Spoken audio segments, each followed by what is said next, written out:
Okay, a few short halachas for this Shabbos, Erev Tisha B'Av, Shabbos Chazayin.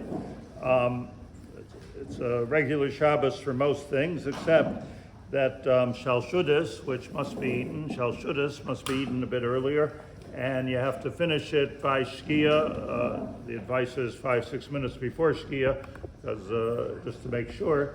But Shkia is already Tisha B'Av. In terms of the fast, Shkia is already Tisha B'Av. During that Seudah, you can eat whatever you want. You could eat fleishiks, and the Mishnah Berurah says even if you don't usually eat fleishiks on Shalshudas, maybe you shouldn't eat fleishiks at Shalshudas of this one.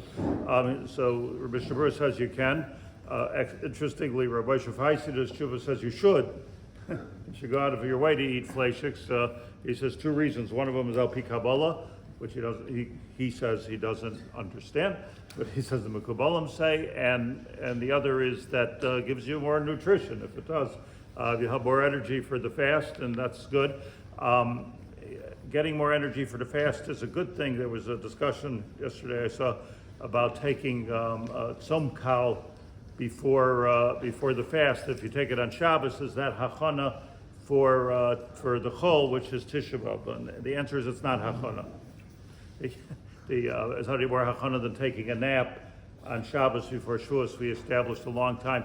The benefits of these Tzom Kal, first of all, it's nutritional supplement. It's not something which all of a sudden at 10 o'clock tomorrow morning you feel good. That's how it happens. It's a nutritional supplement which sets you up better. That starts working immediately. I checked with almost every one of those pills, whatever the component is.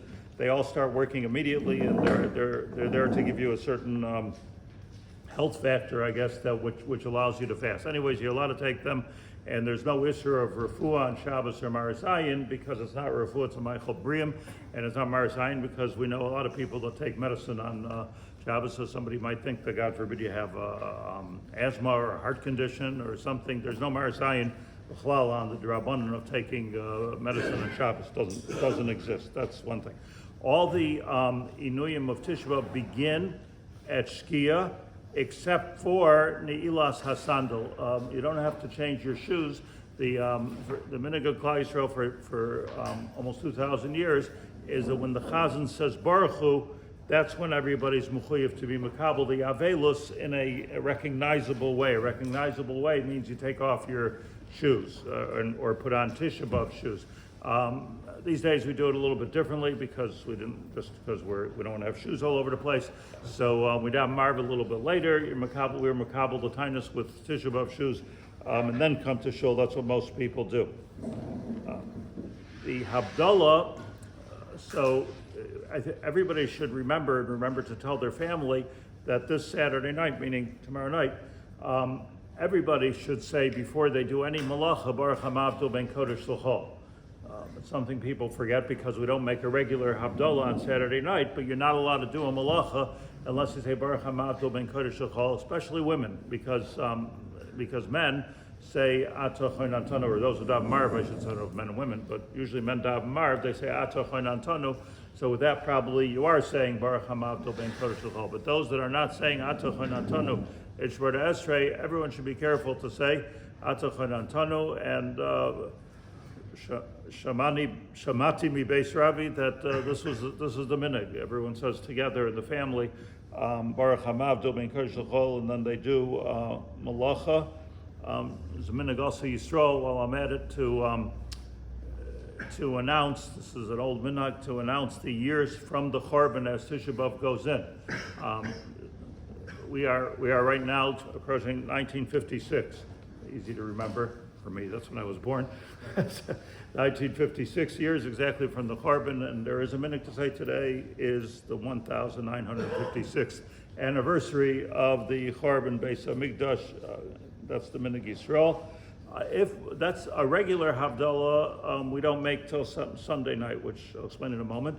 But if somebody's eating on Tisha B'Av, chole, a katan, different women in different situations. If you're not fasting on Tisha B'Av, so then you have to make a more regular Havdalah. And that Havdalah you don't have to make on Saturday night as Shabbos goes out. You make that Havdalah before you break your fast. So somebody who's breaking their fast, you make Havdalah. What that means is you don't say Hinei Kel Yeshuasi Avtach V'Lo Yavchad, because you can't say that on Tisha B'Av, Kel Yeshuasi Avtach V'Lo Yavchad. So you start with Borei Pri Hagafen and Besamim. If you're making it Saturday night, you make Borei Mori Ha'esh. Let's back up a second. Everybody should make Borei Mori Ha'esh on Saturday night, and that's why we bring candles to the shul by Eicha, and everybody makes a Borei Mori Ha'esh. If somebody's at home, they have to take 2 candles or Havdalah candle and make Borei Mori Ha'esh. But the Havdalah itself, and there's no Besamim involved either, the Havdalah itself you make before you eat. If one's a chola, before you eat, and the Havdalah is Borei Pri Hagafen down to the end. Borei Pri Hagafen, no Besamim, no Ner if it's not Saturday night, to the end. There are poskim that say that you shouldn't use wine because it's Tisha B'Av. Why should you use wine? So what should you use if you don't use wine? You should use Chamar Medina, something which would be considered Chamar Medina, which would be, let's say, beer. So you're not getting into the wine. The Brisker Rav was against it. He was against it, and he said you should use wine. And he said 2 reasons. First of all, Havdalah is supposed to be with wine, and if you're not fasting, you're not fasting. And that's the Brisker Rav, as I explained the last few days. Lishitas say that he holds that when you're not fasting, it's not a fast for you. That's the Brisker Rav Shita. But secondly, he didn't believe there was a Chamar Medina in Eretz Yisrael.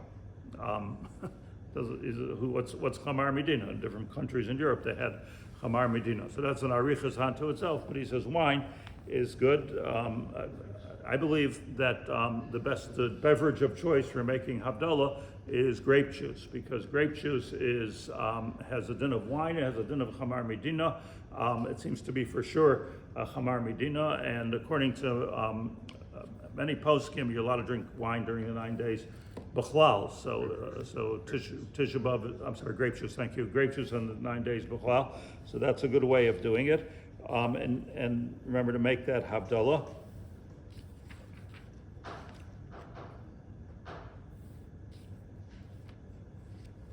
I think we're covered. A good Erev Shabbos.